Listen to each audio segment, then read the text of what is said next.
साहब को, ये भी नबी के मुर्दा होने पे कुछ अपने अकल की चीजें इस्तेमाल कर रहा है। सुने इसको। तुम उसको पुकार, अरे साहब मर गया मत कहना, तौहीन हो जाएगी। पर्दा कर गए, ये बड़ी अच्छी इस्तिलाह निकाली हमारे भाइयों ने, पर्दा कर गए। अरे पर्दा किसको कहते हैं? वो इस दुनिया से गुजर गए। अरे अल्लाह के बंदे, उसी को तो हम मौत कहते हैं। नहीं नहीं, मरे नहीं है, पर्दा कर गए। पर्दे का माना क्या हुआ? पर्दे का माना यह हुआ कि वो जिंदा है लेकिन हमारी आंखों से ओझल हो गए। हमारी आंखें इस दुनिया में देख रही हैं, हमारी आंखों से ओझल हो गए का मतलब इस दुनिया से ओझल हो गए। हाँ, इस दुनिया से ओझल हो गए। अरे उसी को तो हम कहते हैं वो दूसरी दुनिया में चले गए। नहीं नहीं नहीं, वो इस दुनिया में ओझल नहीं, पर्दा कर गए। तुम कितना ही अच्छा लकब ले लो, पर्दा कर गए। जिंदा हैं, बाहयात हैं, पर्दा कर गए, विशाल कर गए, वफात कर गए, कुछ भी कहो, उनको जिंदा साबित करने के लिए कितने ही अच्छे अलकाब से तुम पुकार लो, लेकिन हकीकत यह है कि जनाबे मोहम्मदुर रसूलुल्लाह इस दुनिया में मौजूद नहीं है। अगर है तो मुझे बताओ, अहले हदीस का ये गुनाहगार बंदा मोहम्मदुर रसूलुल्लाह से मिलने के लिए जाएगा, मुझे एड्रेस दो, मुझे पता बताओ कि जिंदा है तो कहां है, किस जगह है, कहां मिलेंगे, मैं जाऊंगा। मैं उनको अपने घर पे बुला के अपना गुलाम नहीं बनाऊंगा कि जब चाहो अपने घर पे बुला लो, जब चाहो 2 बजे बुला लो, मर्जी चाहे तो 12 बजे बुला लो, मर्जी चाहे तो 10 बजे बुला लो। हम उनको अपने घर पे बुलाना गवारा नहीं करेंगे। मेरा घर इस लायक नहीं कि हम आका को बुलाएं। हमें बताओ कि मेरा नबी कहां है, किस जगह है।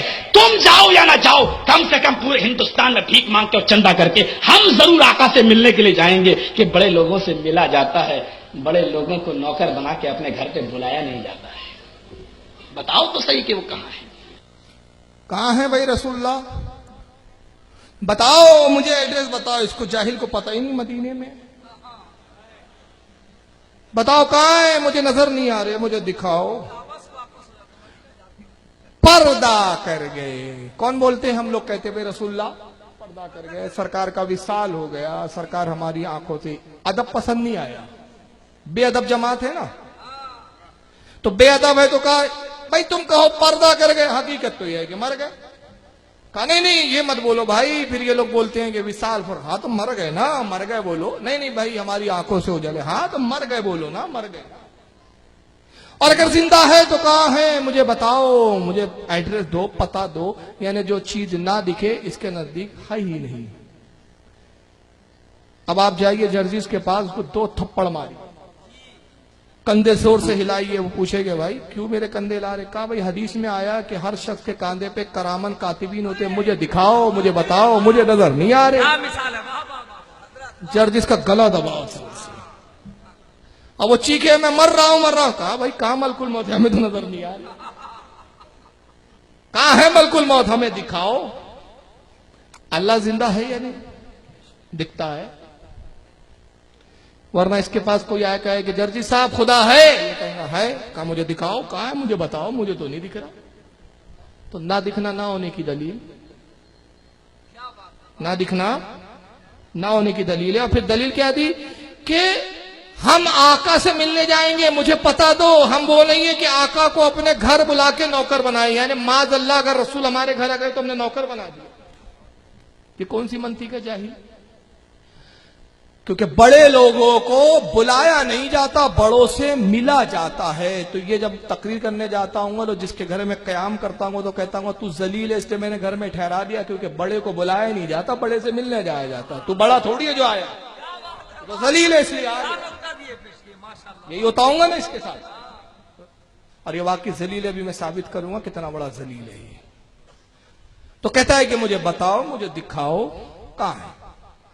बड़े लोगों को चलिए मैं बताऊं, क्या साहबा इकराम ने रसूलुल्लाह को दावतें नहीं दी है? अरे बड़ा अगर हमारे घर आ जाए ये सादत मंदी है, और अगर हम बड़े की बारगाह में हाजिर हो जाए ये भी सादत मंदी है। मैं सिर्फ एक वाकया दूंगा कि जब बड़ा गरीब के घर आता है तो क्या होता है। छोटा गरीब अमीर के घर जाए तो भी नवाजा जाता है, अमीर छोटे के घर आए तब भी नवाजा जाता है। बस एक छोटी सी मिसाल दूं, सरकार गौसे आजम सफर में एक गांव में सरकार गौसे पाक ने कयाम किया, फरमाया आज रात यहीं रुकेंगे। जितने गांव के बड़े बड़े अमीर और कबीर लोग थे सब आ गए। यार ऐ गौसे पाक हमारे आप हवेली में तशरीफ ले चलें, आप हमारे महल में तशरीफ ले चलें। इलाके का वजीर भी आ गया, बड़े बड़े उमरा रूसा सब आ गए। आपने फरमाया नहीं, आपका बहुत बहुत शुक्रिया कि आप मुझे अपने घर में ठहराना चाहते हैं, अपने महल में ठहराना चाहते हैं। मैंने इरादा किया कि मैं उस शख्स के घर में कयाम करूंगा जो इस इलाके का सबसे गरीब है। मुझे बताओ इस इलाके का सबसे गरीब शख्स कौन है? कहा हुजूर एक बूढ़ा और एक बुढ़िया। इतने गरीब है कि औलाद नहीं है, कमाने की कोई ताकत नहीं रह गई है, बूढ़े हो गए, ज़ईफ हो गए। कोई अड़ोसी पड़ोसी खिला देता है तो खा लेते, वरना फाके करते हैं। कहा मैं उन्हीं के घर में कयाम करूंगा। घर पे आप तशरीफ ले गए, दरवाजा खटखटाया, साथ में खुदाम भी है। बूढ़े ने दरवाजा खोला, देखा एक हुजूम में। कहा आप कौन? कहा मैं शेख अब्दुल कादिर जिलानी। कहा ज़ह नसीब, बस कदमों में झुका, बोसा दिया। कहा ज़ह नसीब विलायत का ताजदार तशरीफ लाया, वक्त का गौसे आजम तशरीफ लाया। हुजूर कैसे जहमत फरमाई? कहा ज़ईफ है बूढ़े, मैं तेरे घर में एक रात कयाम करना चाहता हूं।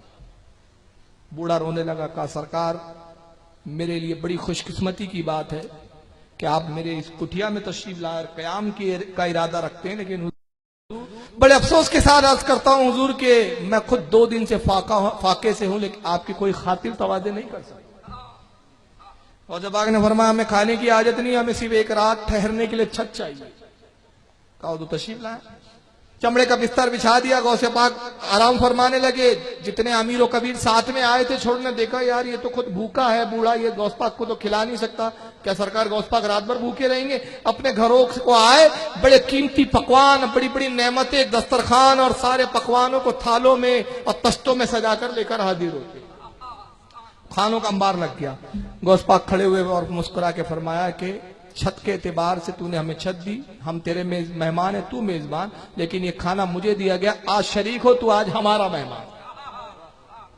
बड़ा खुश हुआ, बड़ी नेमतें खाने को मिली। अब सुबह का वक्त हुआ, गौसे पाक जब तशरीफ ले जा रहे हैं तो जितने अमीर कबीर इलाके के थे सब तोहफे लेकर आते हैं। कोई दरहम और दीनार पेश करता है, कोई कपड़ों के थान पेश करता है, कोई कीमती जेवरात पेश करता है। हुजूर ये कबूल करें, सरकार ये कबूल करें। 100 गौसे आजम सबके तोहफों को कबूल फरमाते जाते हैं। एक ढेर और अंबार लग गया तोहफे और ताइफ का।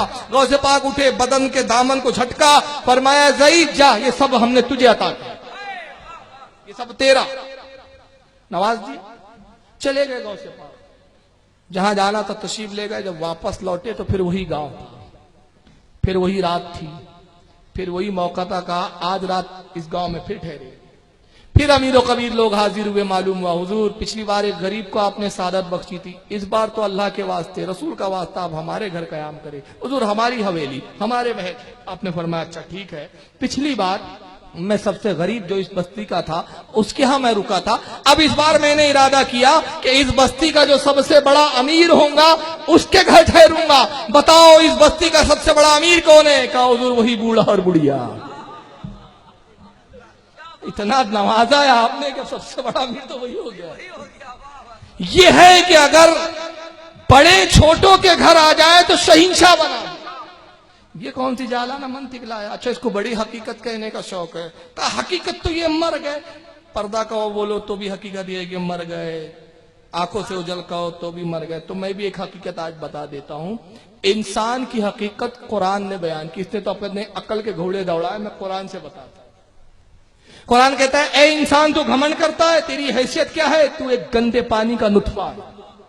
क्या इंसान? गंदा नुत्फा, गलीज नुत्फा, खारिज हो जाए तो गुस्ल फर्ज हो जाए, बदन पे लग जाए तो बदन नापाक हो जाए, उस गंदे पानी से बना इंसान, ये कुरान कहता है। तो जर्जिस भी उसी गंदे से पानी से पैदा हुआ। तब जर्जिस को चाहिए कि जब वो जलसे में आए तो उसका नाकिब निकाबत वाला जो है उसका जो नाजी में जलसा हुआ ऐलान करे, हजरात रास्ता छोड़ दे, मौलाना गंदा नुत्फा तशरीफ ला रहे हैं। और जब जर्जी साहब कहेंगे भाई ये कौन सा ऐलान है, कहा कि देखिए साहब आपको मौलाना कहो, अल्लामा कहो, हजरत कहो, हुजूर कहो, काबा कहो, किबला कहो, मद्दजिल्लाह आली कहो, हफजुल्लाह कहो, कुछ भी कहो, हकीकत तो ये है कि है तो गंदा ही नुत्फा। हकीकत तो यही है। तो हकीकत से कैसे इनकार करें? लेकिन आका जिंदा है। हम अकल का नहीं घोड़ा पेश करते, हदीस पेश करते। आइए मैं हदीस पाक तिलावत करूं। अन अबी दरदा रदियल्लाहु ताला, अबू दरदा रदियल्लाहु ताला से रिवायत है, काला काला रसूलुल्लाह सल्लल्लाहु अलैहि वसल्लम, आका फरमाते हैं सल्लल्लाहु अलैहि वसल्लम ने इरशाद फरमाया, इन्नल्लाहि ताला हर्रमा अलल अर्दी अन तक़ूलू अजसादल अंबिया, का लोगों बेशक अल्लाह ने जमीन पर हराम कर दिया कि वह अंबिया के जिस्मों को खाए। अंबिया अपनी कब्रों में जिंदा है। फ़नब्युल्लाहु हय्युन युरज़ुक, और वो कब्रों में ऐसे जिंदा है कि अल्लाह की तरफ से उनको रिस्क दिया जाता है, रिस्क भी खाते।